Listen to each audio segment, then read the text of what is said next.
جن کے اندر اللہ سبحانہ و تعالی نے لوگوں کی حالت، لوگوں کی کیفیت کو بتلایا ہے۔ اللہ فرماتے ہیں کہ اقترب للناس حسابهم وهم فی غفلۃ معرضون، لوگوں کے حساب کا دن قریب آ رہا ہے اور لوگ اتنے ہی غفلت میں پڑتے جا رہے ہیں۔ جتنا وقت قریب آ رہا ہے اتنے ہی لوگ غافل ہوتے جا رہے ہیں۔ دنیا کے اندر میں آپ ہم یہ مشاہدہ کر رہے ہیں، دیکھ رہے ہیں کہ آئے روز کوئی دن اللہ کہ خالی ہوتا ہو جس دن کہیں سے کوئی یہ اعلان نہ ہوتا ہو کہ فلاں میں فلاں جو ہے وہ قضاء الہی سے وفات پا گیا ہے۔ ہر روز کہیں نہ کہیں سے ہمیں یہ آوازیں آتی ہیں، یہ آوازیں گردش کر رہی ہوتی ہیں کہ فلاں کا بیٹا فوت ہو گیا ہے، فلاں کے والد صاحب فوت ہو گئے ہیں، فلاں کی والدہ فوت ہو گئی ہے، فلاں کے جناب پر بیٹی فوت ہو گئی ہے۔ یہ دنیا جو ہے ایک عجیب مسافر خانہ ہے۔ اس مسافر خانے کے اندر، اس مسافر خانے میں کوئی بندہ آنے کی تیاری کر رہا ہے، کوئی اس مسافر خانے سے واپس جانے کی تیاری میں لگا ہوا ہے۔ کئی ایسے بچے پیدا ہوتے ہیں جو اس دنیا کے اندر ایک سانس لیتے ہیں اور اگلی دنیا کو پرواز کر جاتے ہیں۔ بچے کی پیدائش کے وقت قریب آتا ہے، ماں باپ، اس کے بہن بھائی، اس کے نانکے دادکے، اس کے چاچے مامے پھپھیاں خالائیں سارے کے سارے جو ہیں وہ تیاریاں کرتے ہیں کہ بھائی کوئی کہتا ماں بھتیجا آئے گا، بھتیجی آئے گی، کوئی کہتا بھانجا آئے گا، بھانجی آئے گی، کوئی کہتا بہن آئے گی، کوئی کہتا بھائی آئے گا، باپ کہتا ہے میری بیٹی بیٹا آئے گا، ماں کہتی ہے میری بیٹی بیٹا آئے گے۔ وہ اس حساب سے بے شمار قسم کی تیاریاں کرتے ہیں، کپڑے لیتے ہیں، کھلونے لیتے ہیں، ان کے لیے جناب کیا کیا کچھ چیزیں تیار کرتے ہیں کہ آنے والے نئے مہمان کے لیے ہم تیاریاں کرتے ہیں۔ وہ مہمان اس دنیا میں آتا ہے تو ایک دو سانس لیتا ہے تو اللہ کو پیارا ہو جاتا ہے۔ ان کی خوشیاں وہ ساری کی ساری دہی کی دہی ہو جاتی ہیں، ساری خوشیاں غم کے اندر تبدیل ہو جاتی ہیں۔ اور پھر بعض اوقات ایسا ہوتا ہے بچہ پیدا ہوتا ہے 4-5 سال کا ہوتا ہے، لڑکپن میں آتا ہے، جوانی میں جاتا ہے، والدین پر اس کی منگنی کرتے ہیں، شادی کی تیاری کرتے ہیں، شادی کی تاریخ رکھتے ہیں، اس کی دولہا بناتے ہیں، سجاتے ہیں، گاڑیاں سجاتے ہیں، اس کو سجاتے ہیں، ہاتھ ڈالتے ہیں، شیروانی پہناتے ہیں، ترے پہناتے ہیں، اعلیٰ قسم کے کھانے بناتے ہیں، مہمانوں کو بلاتے ہیں، ساری زندگی کی خوشیاں جناب پر وہ یہ سمجھتے ہیں کہ آج ہمارے اس بیٹے یا بیٹی کی شادی کی خوشیاں ہیں ہمیں، لیکن ادھر سے وہ بارات لے کر دلہن کو لینے جاتے ہیں۔ راستے میں آپ نے کئی مرتبہ یہ سنا ہوگا کہ بارات والی گاڑی کو حادثہ ہو گیا، 2 گاڑیاں آپس میں ٹکرا گئی، گاڑی کے اندر آگ لگ گئی۔ وہ دولہا جس کے 25 سال 26 سال اس کی والدین نے اس کے جوان ہونے کا انتظار کیا، اس کی خوشیاں دیکھنے کا انتظار کیا، وہ دلہن لینے کے لیے گیا ہے اور واپس راستے کے اندر ایمبولینس کے اندر اس کی لاش واپس آئی ہے، تابوت کے اندر اس کی لاش واپس آئی ہے۔ یا تو وہ جل سڑ گیا ہے، اس کا جسم ہی ختم ہو گیا ہے، یا اس کی ہڈیاں ہی ہڈیاں واپس آئی ہے۔ یہ نظام قدرت ہے میرے بھائی، میرے دوست، میرے عزیز۔ اس دنیا کے اندر جس نے آنا ہے اس نے واپس اس دنیا سے چلے جانا ہے۔ کہیں ادھیر کو پہنچ جاتے ہیں، کہیں بڑھاپے کو پہنچ جاتے ہیں، کہیں جوانیاں ہیں۔ پتہ کیا چلتا ہے؟ پتہ یہ چلتا ہے کہ موت ایک اٹل حقیقت، جو ہمارا موضوع ہے، موت اٹل حقیقت ہے۔ اور پھر مزے کی بات کہ دنیا کے ہر مسئلے کے اندر، ہر بات کے اندر ایک دو بندوں کے درمیان اختلاف رہا ہے، چاہے وہ نظام زندگی ہو، کاروباری نظام ہو، تجارت ہو، وہ دینی مسائل ہو، نماز کے اندر بھی اختلاف، اذان کے اندر بھی اختلاف، نکاح اور طلاق کے مسائل کے اندر اختلاف، سونے اور جاگنے کے مسائل کے اندر اختلاف، کھانے اور پینے کے مسائل کے اندر اختلاف، کائنات کے اندر صرف ایک ہی چیز ایسی ہے جس کے اندر نہ کسی کافر پہ اختلاف تھا، نہ کسی مشرک پہ اختلاف تھا، نہ کسی مسلمان پہ اختلاف ہے۔ 1,24,000 انبیاء میں سے کسی نے اس سے اختلاف نہیں کیا۔ ابو جہل نے اختلاف نہیں کیا، اس نے رب کی ذات سے اختلاف کیا ہے، کافروں نے رب کی ذات سے اختلاف کیا ہے، رسول اللہ کی ذات سے اختلاف کیا ہے، انبیاء کی ذات سے اختلاف کیا ہے، لیکن دنیا کے اندر واحد مسئلہ صرف ایک ہی ہے جس کے اندر اس دھرتی کے اوپر، اس آسمان کے نیچے، اس ہوا کے اندر، اس بر و بحر کے اندر کسی مخلوق نے اختلاف نہیں کیا۔ وہ مسئلہ صرف موت کا ہے، موت کے اندر کسی نے اختلاف نہیں کیا۔ سب نے کہا ہے یہ آئے گی اور آ کر رہے گی۔ میرے بھائیو، موت اللہ کہتے ہیں کہ وَلَن يُؤَخِّرَ اللَّهُ نَفْسًا إِذَا جَاءَ أَجَلُهَا، جب موت کا وقت آ جاتا ہے، موت کا فرشتہ آ جاتا ہے، پھر وہ یہ نہیں دیکھتا کہ یہ مرنے والا کتنا پاور والا ہے، معاشرے کے اندر اس کا مقام کیا ہے، اس کے کھاتی کیا ہے، یہ لیندار ہے، بڑا زمینوں کا مالک ہے، بڑی گاڑیوں کا مالک ہے، بڑے بیلنس والا ہے، بڑا تعارف ہے معاشرے کے اندر، اس کا یہ وزیر ہے، یہ بادشاہ ہے، یہ حاکم ہے۔ موت اس چیز کو نہیں دیکھتی، موت کو اس چیز سے کوئی غرض نہیں ہے۔ وہ نہیں دیکھتی کہ اس کی ضروریات بہت زیادہ ہوئی، اس کے چھوٹے چھوٹے بچے ہیں، اس کو ان کا کیا کرے گا، اس کی بیٹیاں ہیں، اس کی شادیاں کرنی ہے، بیٹیوں کی شادیاں کون کرے گا۔ موت نہیں دیکھتی کہ یہ واحد جوان بیٹا باپ کا، ماں کا، بڑھاپے کا سہارا ہے، اس کو چھوڑ دوں۔ موت نہیں دیکھتی کہ اس کے ماں باپ کا سہارا کون بنے گا۔ وہ کہتے ہیں مجھے اس چیز سے کوئی غرض نہیں ہے، موت کو اس چیز سے کوئی غرض نہیں ہے۔ موت کو نبی ہو، ولی ہو، صحابی ہو، تابعی ہو، موت کسی کو نہیں چھوڑتی۔ موسیٰ علیہ السلام کے پاس فرشتہ آیا موت کے فرشتے نے آ کر موسیٰ علیہ السلام سے کہا کہ حضور اللہ نے پیغام بھیجا ہے، آپ کی روح قبض کرنی ہے۔ موسیٰ علیہ السلام نے کہا کیا بات کر رہے ہو، آپ موت کا وقت آ گیا ہے، اللہ نے پیغام بھیجا کہ موت کا فرشتہ ہو۔ موسیٰ علیہ السلام نے تماچا مارا فرشتے کے منہ کے اوپر، اس کی آنکھ پھوڑ دی۔ موسیٰ علیہ السلام جلالی طبیعت کے، آنکھ پھوڑ دی۔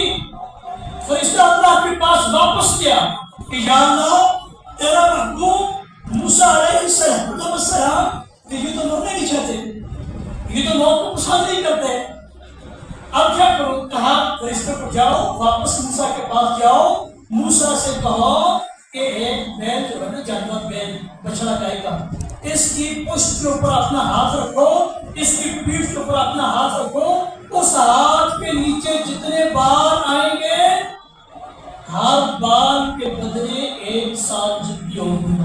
دیکھیں نا بیل کے کتنے بال بہت زیادہ ہوتے ہیں، ایک ہاتھ کے نیچے پتہ نہیں کتنے بال آئیں گے، ہر بال کے بدلے 1 دن نہیں 1 سال زندگی ہوگا، ہزاروں بال آئیں گے۔ موسیٰ علیہ السلام کے پاس فرشتہ آیا، اس نے کہا جی اللہ کی طرف سے یہ حکم ہے کہ آپ پیڑ کی پشت پر ہاتھ رکھیں، ہاتھ کے نیچے جتنے بال آئے اتنے سال آپ کی زندگی، ہر سب بال کے بدلے 1 سال۔ موسیٰ علیہ السلام نے پوچھا اس کے بعد کیا ہوگا؟ فرمایا اس کے بعد پھر موت، پھر موت۔ مکے کے کافر میں یہی تانا مارتے تھے رسول اللہ صلی اللہ علیہ وسلم کو کہ اس کو نبی کو موت آئے، نعوذ باللہ موت آئے، ہماری جان چھوٹے اس سے۔ یہ لوگ دن بہ دن جو ہے اس کے ساتھ ملتے جا رہے ہیں، اس کو موت آئے گی، مر جائے گا، جان چھوٹ جائے گی۔ تو اللہ نے قرآن نازل کر دیا، فرمایا وما جعلنا لبشر من قبلک الخلد افإن مت فهم الخالدون۔ محبوب پیغمبر یہ آپ کو کہتے ہیں کہ آپ کو موت آ جائے گی، مر جائیں گے، جان چھوٹ جائے گی. فرمایا جب آپ کو موت آئے گی تو ان میں سے کون باقی رہے گا؟ ان میں سے کس نے باقی رہنا یہاں پر؟ وَمَا جَعَلْنَا لِبَشَرٍ مِّن قَبْلِكَ الْخُلْدَ أَفَإِن مِتَّ فَهُمُ الْخَالِدُونَ. كُلُّ نَفْسٍ ذَائِقَةُ الْمَوْتِ. فرمایا تو چکھتے ذائقہ. وہ شاید کہتا ہے کہ الموت قدح كُلُّ نَفْسٍ شَارِبُهَا. موت ایک ایسا پیالہ ہے جس کو ہر جاندار چیز نے چکھنا ہے. الموت قدح كُلُّ نَفْسٍ شَارِبُهَا. اس پیالے کو، اس جان کو ہر وہ چیز نے چکھنا ہے، پینا ہے. والقبر باب كل نفس داخلها. تو قبر ایک ایسا دروازہ ہے جس کے اندر ہر ایک نے داخل ہونا ہے. بھائیو، بزرگوں، دوستوں، قبر ایک ایسا دروازہ ہے جس دروازے سے ہر بندے نے داخل ہو جانا ہے. تو قل ان الموت الذی تفرون منہ فانہ ملاقیکم. دنیا کے اندر آپ کہاں بھاگیں گے نہیں؟ کس سے بھاگیں گے؟ انسان کوشش کرے، اللہ کی عبادت کرے، محنت کرے، قبر کے عذاب سے بچ سکتا ہے. قبر کے عذاب سے بچ سکتا ہے، جہنم کے عذاب سے بچ سکتا ہے، محشر کی سختیوں سے بچ سکتا ہے. لیکن جتنی مرضی محنت کر لے، کوشش کر لے، بھاگ لے، موت سے نہیں بچ سکتا. موت سے نہیں بچ سکتا. فرمایا فَإِنَّهُ مُلَاقِيكُمْ. اور تم جہاں کہیں گے تو تمہیں وہ ملے گی. آ کر أَيْنَمَا تَكُونُوا يُدْرِكْكُمُ الْمَوْتُ وَلَوْ كُنْتُمْ فِي بُرُوجٍ مُشَيَّدَةٍ.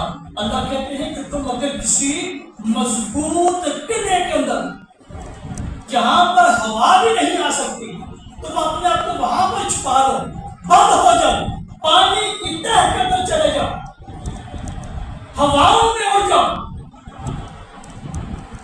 قُلْ يَتَوَفَّاكُمْ مَلَكُ الْمَوْتِ الَّذِي وُكِّلَ بِكُمْ ثُمَّ إِلَىٰ رَبِّكُمْ تُرْجَعُونَ. تو جہاں بھی چلے جاؤ موت سے نہیں بچ سکتے.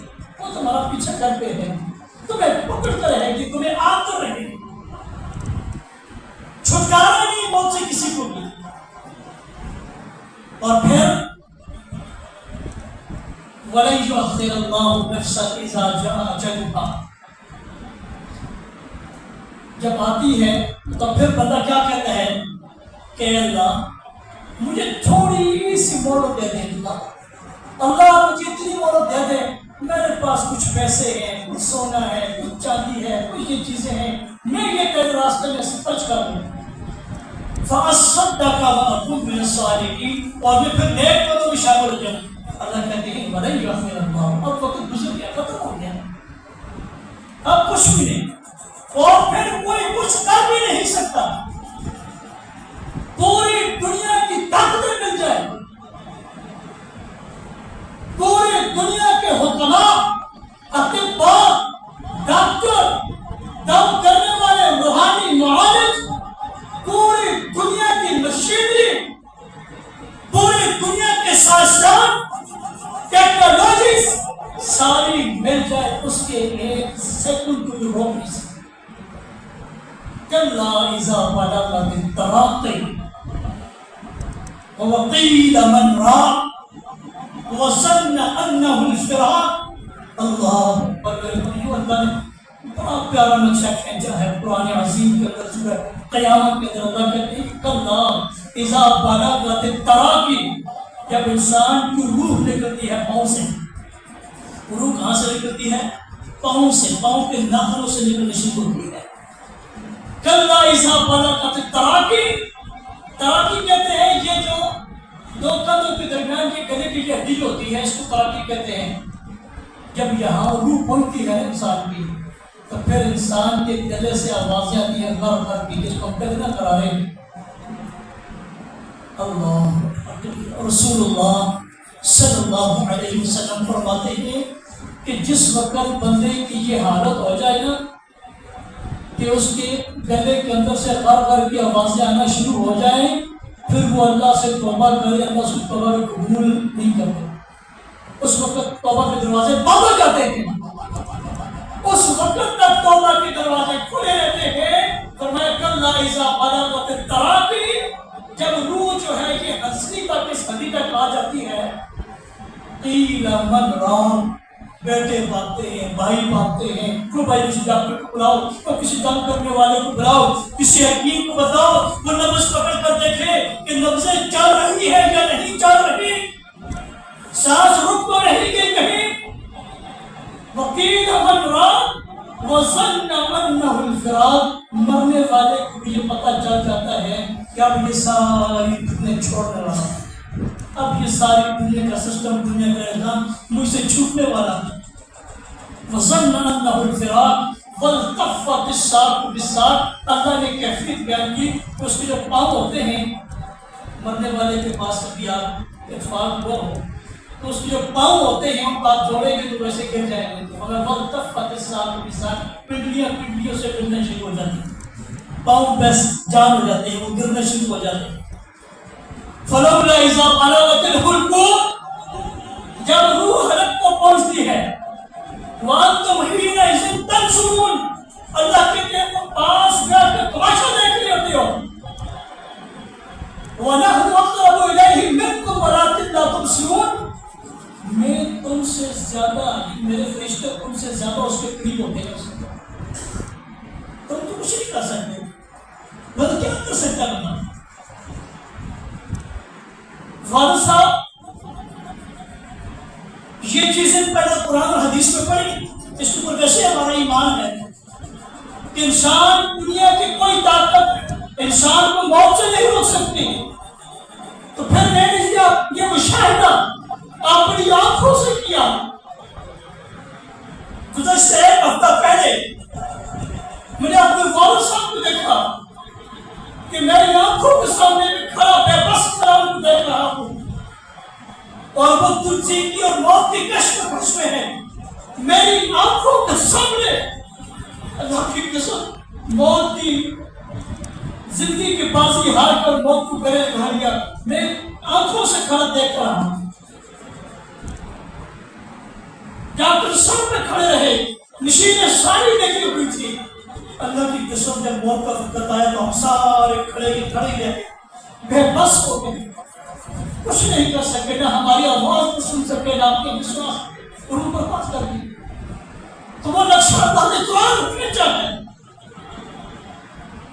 فرمایا تم قریب بیٹھے ہوتے ہو لیکن تم کچھ بھی نہیں کر سکتے. اس بات کا پھر یقین ہوا، کامل یقین ہوا. ایمان پہلے کامل تھا لیکن جب بندہ آنکھوں سے مشاہدہ کرتا ہے تو یقین اور کامل ہو جاتا ہے. تو میرے بھائیوں، دوستوں، بزرگوں، یہ دنیا جو ہے یہ عارضی ہے، فانی ہے، اس سے ختم ہونا ہے، سب نے اللہ کی طرف واپس لوٹنا ہے. یہاں پر جتنا مرضی مسجد کوئی لینڈ لارڈ کیوں نہ ہو، جتنا مرضی کوئی پراپرٹی والا کیوں نہ ہو، اللہ کہتے ہیں کہ کم ترکوا من جنات وعیون، اس دنیا کے اندر کتنے بندے ایسے ہیں جو بڑے بڑے کھیتوں والے ہیں، بڑی زمینوں والے ہیں، بڑے چشموں والوں ہیں، وزروع ومقام کریم، لہدہاتی کھیتیاں، بڑے بڑے باغ ان کے، ومقام کریم، رہنے کے لیے اعلیٰ شان محلات، اعلیٰ شان کچھ کیا. لیکن ہوتا کیا ہے، اللہ کیا کہتے ہیں، کذالک وأورثناها قوما آخرین. اللہ کہتے ہیں ہم چند لمحوں کے اندر اس پوری پراپرٹی کا مالک کسی اور کو نہ دیتے. کذالک وأورثناها قوما آخرین، چند لمحے نہیں گزرتے، اللہ کی قسم روح نکل جائے، وہ ساری جائیداد، ساری پراپرٹی، وہ محلات، وہ کھیتیاں، وہ کاریں، وہ بنگلے، وہ سارے کے سارے کسی دوسرے کے نام پر منتقل ہو جاتے ہیں. اس کے نام پر جو منتقل ہوتی ہے وہ 5 فٹ کی قبر ہوتی ہے، کوئی چیز اس کے نام پر نہیں رہتی. یہ ہماری زمینیں جو ہے، آپ سمجھتے ہیں کہ کتنے لوگوں کے ناموں سے پتہ ہی چلتی آ رہی تھی، پہلے کس کی تھی، پھر کس کی تھی، پردادے کی تھی، دادے کی تھی، باپ کی تھی، بیٹے کی، آگے اس کی، پتہ نہیں کتنے لوگوں کے نام پر منتقل ہو کر ہم تک پہنچی ہے، کل پتہ نہیں کس کے نام پر منتقل ہو جائے گی. تو اللہ کہتے ہیں کذالک وأورثناها قوما آخرین، ہم اس پوری اس کی جائیداد کا وارث چند لمحوں کے بعد کسی اور کو بنا دیں گے. لیکن اس کا دنیا کے اندر اتنا اسٹیٹس تھا، اتنا اس کا نام تھا، اتنی اس کی دولت تھی، فما برکت علیہ السماء والارض وما كانوا منظرین۔ اللہ کہتے ہیں اس کے مرنے کے اوپر نہ زمین کو افسوس ہوا نہ آسمان کو افسوس ہوا۔ قرآن نہیں کسی کو مرنا، بس جان چکے۔ یہ دنیا ہے، حقیقت ہے اس کی۔ اس کے مرنے پر چند دن اس کے اوپر رسائی ملتی ہے، وہ آنسو بہائیں گے، روئیں گے، اور یادیں ہیں کہ آستہ آستہ سب بھول جائیں گے۔ یہ دنیا کا نظام کیسا ہے؟ تو موت کا مطلب ہوتا ہے جدائی، جدا ہو جانا، الگ ہو جانا، کسی دوسرے گھر منتقل ہو جانا۔ اس دنیا میں تو گھر سے گھر منتقل ہونا آسان کام نہیں، ایک گھر سے دوسرے گھر منتقل چلے گئے، محلے سے اوپر دوسرے محلے میں مکان بنا لیا ہے۔ میرے بھائیوں، جدائی کے لمحات وہ ہوں گے جب ہم اپنے ہاتھوں سے بنائے ہوئے گھر کو چھوڑ کر، جس گھر کو ہم نے پوری زندگی بنایا ہے، سنبھالا ہے، اللہ کی قسم موت یہ کہتی ہے وَعَلَى الْمَوْتَ الَّذِي يُفَرِّقُ بَيْنَ الْأَخِ وَالْأُخْتِ۔ موت مجھے اور آپ کو پکارتی ہے صبح شام، ہمارا وقت پکارتی ہے کہ میں ایک ایسی چیز ہوں جو بہنوں اور بھائیوں کے درمیان نازوال محبت کو ختم کر کے ان میں سے کسی ایک کو موت کے گھاٹ ڈال دیتی ہوں، ان کی محبتوں کی لذتوں کو میں توڑ کر رکھ دیتی ہوں۔ وَالْبَنِينَ وَأَبِيهِمَا، چھوٹے چھوٹے بچے ہیں جن کو ماں کی ممتا کی ضرورت ہے، ماں کے پیار کی ضرورت ہے، جن کو باپ کی شفقت کی ضرورت ہے۔ اللہ کہتے ہیں موت آتی ہے تو موت یہ نہیں دیکھتی کہ بچہ چھوٹا بھی دودھ پینے والا ہے، اس کی ماں کو لے جاتی ہے۔ موت نہیں دیکھتی بچہ چھوٹا ہے، اس کا سہارا کون بنے گا، سب سے باپ کا سایہ اٹھا دیتی۔ اُفَرِّقُ كُلَّ حَبِيبٍ، دو آپس میں محبت کرنے والوں کو کہتے ہیں جدا کر دیتی ہے۔ وَالزَّوْجِ وَالزَّوْجَةِ، میاں بیوی بچارے آپس میں 50-60 سال اکٹھی زندگی بسر کرتے ہیں، موت آتی ہے تو دونوں کو جدا کر، اور پھر موت کہتے کیا ہے؟ یہ بات سننے والی کہتے ہیں اُحَرِّقُ الدِّيَارَ وَالْقُصُورَ وَأَعْمُرُ الْقُبُورَ۔ میرے بھائیوں، میرے دوستوں، موت کی یہ بات یاد رکھ لیں، کہتی ہے کہ انا احرب الدیار والقصور، یہ جو تم نے محلات بنائے ہیں، محنتیں کی ہیں، مشقتیں کی ہیں، ساری جو پینشن ملی تھی 60-70 سال کی سفر کر کے، وہ ساری پینشن تم نے اس کوٹھی کے اوپر لگا دی، جو باقی زمینیں تھی وہ بیچ کر اس کے اوپر لگا دی، باقی جو کمائی کی ساری کمائی لگا کر تم نے یہ محل تیار کیا، یہ مقام تیار کیا، یہ کوٹھی تیار کی۔ کہتے انا احرب الدیار والقصور واعمر القبور، میں تو ان گھروں کو، ان کوٹھیوں کو، ان محلات کو ویران کر کے قبرستانوں کو آباد کر دیتی ہوں۔ وہ سارے بچھوڑ کر بیچارہ 5-6 فٹ کی قبر میں جا کر بیٹھ جاتا ہے، جس نے پوری زندگی اس قبر کی تیاری نہیں کی، پوری زندگی تیاری اس مکان کے لیے کی، لیکن آخری جب اس کی قبر ہے۔ یہ پورا دن ہم قبرستان سے گزرتے ہیں، کوئی چیز ہمارے اوپر اثر انداز نہیں ہوتی، حالانکہ قبرستان جو ہے وہ یہ عبرت حاصل کرنے کی جگہ، ہم پورا دن قبرستانوں سے گزرتے ہیں۔ میں یہاں میرے گھر کے سامنے قبرستان میں 100 روپئے سے دیکھتا ہوں، یہاں نوجوان جا رہے ہوتے ہیں، موبائل پہ بتانے لگے ہوتے ہیں، قبرستان کے بیچ میں سے گزرتے ہیں۔ ہمیں کیا بہت یاد رہے گی بھائی، نہ ہم کسی کی بیماری کو دیکھ کر عبرت حاصل کرتے ہیں، نہ ہم کسی کی موت کو دیکھ کر عبرت حاصل کرتے ہیں، نہ ہم قبرستان کو دیکھ کر عبرت حاصل کرتے ہیں، ہم کس سے عبرت حاصل کریں گے؟ ہم یہ موت اللہ کی قسم جب آئے کہ میرے بھائیوں کسی کو چھوڑے گی، اللہ اکبر کبیرہ، اور یہ موت کی سختیاں اتنی ہیں۔ اما عائشہ صدیقہ رضی اللہ تعالیٰ عنہ فرماتی ہیں کہ میں نے نبی علیہ السلام کو جب سختی کی حالت میں دیکھا، موت کی سختیوں میں، کائنات کے امام الانبیاء، اللہ کے محبوب ترین بندے، اللہ کی ذات کے بعد کائنات کی سب سے عظیم ہستی محمد رسول اللہ صلی اللہ علیہ وسلم، اما عائشہ صدیقہ فرماتی ہیں کہ میں نے نبی کریم صلی اللہ علیہ وسلم کو موت کی سختیوں میں دیکھ کر میں یہ بات بھول گئی ہوں کہ اب کوئی موت کی سختیوں سے بچے گا. موت کی سختی بڑی سختی ہے. موسیٰ علیہ السلام سے کہ اللہ نے پوچھا کہ موسیٰ موت کا وقت کیسا پایا, کیا کیفیت تھی اس وقت؟ موسیٰ علیہ السلام کون ہیں جن سے اللہ نے کلام کیا ہے؟ پوری کائنات کے واحد شخصیت پر کلم اللہ موسیٰ تکلیما. اللہ نے موسیٰ علیہ السلام سے براہ راست کلام کیا ہے, باتیں ہوئی آپس میں براہ راست. اس موسیٰ سے پوچھا اللہ نے کہ موسیٰ موت کیف وجدت موت کے وقت کو کیسا پایا, کیا کیفیت تھی؟ موسیٰ علیہ السلام فرماتے ہیں اللہ کریم ایسی کیفیت تھی جیسے کسی زندہ پرندے کو ایک ابلتے ہوئے تیر اور ایک کڑائی کے اندر ڈالتے ہیں, جیسا تھوڑے سے اسے تیر اگاتے ہیں. ابلتے ہوئے تیر کی کڑائی میں اس پرندے کو ڈال دیا جائے اور پھر لا یموت فیستریح, وہ پرندہ وہاں سے اڑ نہ سکے, اس کو موت نہ آئے, وہ جلتا رہے, اس کو موت نہ آئے کہ وہ آرام پائے. موت آئی تو آرام پائے گا انشاءاللہ. فرمایا نہ اس کو وہاں پر موت آتی ہے کہ وہ آرام پا سکے, ولا یطیر فینجو, نہ وہاں سے کوئی نکل سکتا ہے, اڑ سکتا ہے کہ وہ بھاگ جائے, نجات پائے اس تکلیف سے.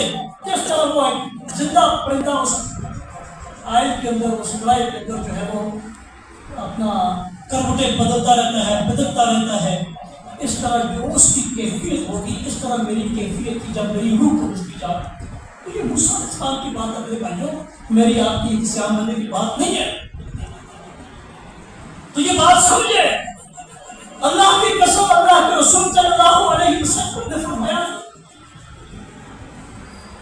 کہ ان العبد لیعالج قلب الموت وسکرات الموت, جب بندے کے اوپر سکرات کی سختیاں آتی ہیں, موت کی سختیاں آتی ہیں, غمرات کی سختیاں آتی ہیں, ان العبد لیعالج قلب الموت وسکرات الموت وان مفاصلہ, اللہ کی قسم انسان کے اپنے جسم کے عذاب یسلم بعضها الی بعض, ایک دوسرے کو سلام کرتے ہیں, ایک ہاتھ دوسرے ہاتھ کو سلام کرتا ہے, ایک جوڑ دوسرے جوڑ کو سلام کرتا ہے. کیا ہے تفارقنی افارق الی یوم القیامت علیہ السلام, اور تیرے پر سلامتی ہو, اب ہم قیامت کے دن دوبارہ ملیں گے. موت ایک ایسی چیز ہے, ایسی جدائی ہے, انسان سے جدا ہو جاتے ہیں لیکن جسم کے اعضاء ایک دوسرے سے جدا. تو اسی لیے شاعر نے کہا سرائے دہر مسافر باہدا, یہ کسی کا مقام ہے. شاعر کہتا ہے اللہ کی قسم یہ دنیا کسی کی بھی نہیں, کسی کی یہ دنیا نہیں ہے, اور سرائے دہر مسافر باہدا, یہ کسی کا مکان ہے. یہاں پہ کسی نے نہیں رہنا, جس نے آنا وہ چلے جانا ہے. جو مقیم تھے اس نے کل کہا, آج ان میں سے کسی کا نام و نشان آپ بھی دیکھتے ہیں, میں بھی دیکھتا ہوں. کسی کے والد صاحب نے دادے پردادے کتنی نسلیں ختم ہوگی. میرے بھائیوں دوستوں, ہم نے بھی اس دنیا کو چھوڑ جانا ہے, اس سے پہلے کہ ہم یہ دنیا چھوڑیں ہمیں اس کے لیے تیاری کرنی چاہیے. رسول اللہ صلی اللہ علیہ وآلہ وسلم نے فرمایا کہ الکیس من دان نفسہ وعمل لما بعد الموت, عقل مند انسان دنیا کے اندر وہی ہے جو اپنے نفس کے خواہشات کو پر کنٹرول رکھے اور مرنے کے بعد آنے والے مراحل جو ہیں ان کی تیاری کرے, قبر کی تیاری کرے, حشر کی تیاری کرے, کل محشر کے میدان میں کھڑے ہونے کی تیاری کرے. یہی سبق مجھے اور آپ کو دیا گیا ہے, یہی میرا آج کے اس جمعے کا پیغام ہے کہ میرے بھائیوں دوستوں, کل کچھ ہو رہے, کل یہ کر لیں گے, پرسوں یہ کر لیں گے. یہ لمبیاں کہانی ہے, یہ بہت کسی کو موقع نہیں دیتی. بڑے بڑے یہ کہنے والے گبرو جوان کہ ابھی ہماری کون سی عمر ہے نمازیں پڑھنے کی، ابھی کون سی عمر ہے جو زکات دینے کی، روزے رکھنے کی، ابھی تو ہم جوان ہیں، ابھی تو ہماری شادیاں ہونی ہیں، ابھی تو یہ کریں گے وہ کریں گے۔ اللہ کی قسم میں نے ایسے کئی گبرو جوانوں کے جنازے پڑھائے ہیں، اور قبرستانوں کے اندر ایسے کئی گبرو جوانوں کی قبروں کے اوپر تختیاں لگی ہوئی ہیں، لوگ ان کی مثالیں دیتے ہیں کہ یہ صرف موت ہے جو کسی کو نہیں چھوڑتی۔ وَأَقُولُ قَوْلِي هَٰذَا وَأَسْتَغْفِرُ اللَّهَ لِي وَلَكُمْ۔